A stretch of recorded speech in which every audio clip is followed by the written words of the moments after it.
పై మెరుగులు చూసి మోసపోరాదు అనే నీతిని చెప్పే జింక కథ.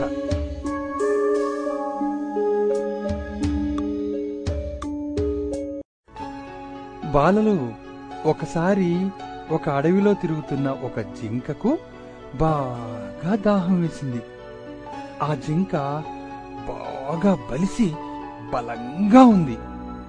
అక్కడే ఉన్న కొలను దగ్గరికి వెళ్ళింది.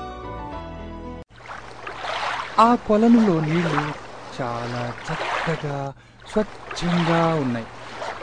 నీళ్లు తాగుదామని కిందకు వంగిన జింకకు నీటిలో తన ప్రతిబింబం కనిపించింది. మిగిలిన ఒళ్లంతా బలంగా ఉంటే కాళ్ళు మాత్రం మరీ సన్నగా ఉన్నాయే అనుకుని బాధపడింది. కానీ నిజానికి సన్నగా ఉన్న కాళ్ల వల్లే జింక చాలా వేగంగా పరిగెత్తగలుగుతుంది. కానీ జింక ఆ విషయం తెలుసుకోకుండా మిగిలిన శరీరాన్ని చూసుకుని గర్వపడింది.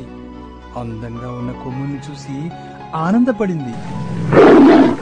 ఇంతలో జింకకు దూరంగా సింహం గట్టిగా గాండ్రించిన శబ్దం వినిపించింది. భయపడిన జింక వెంటనే లేచి పరిగెత్తుదాం అనుకుంది. కానీ జింక కొమ్ములు ఒక పొదలో చిక్కుకుపోయాయి.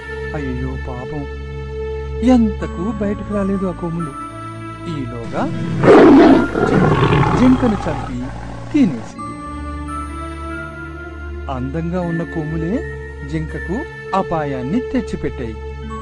బాలలు, అందుకే పై మెరుగులు చూసి మోసపోకూడదు అని అనేది తెలిసిందా?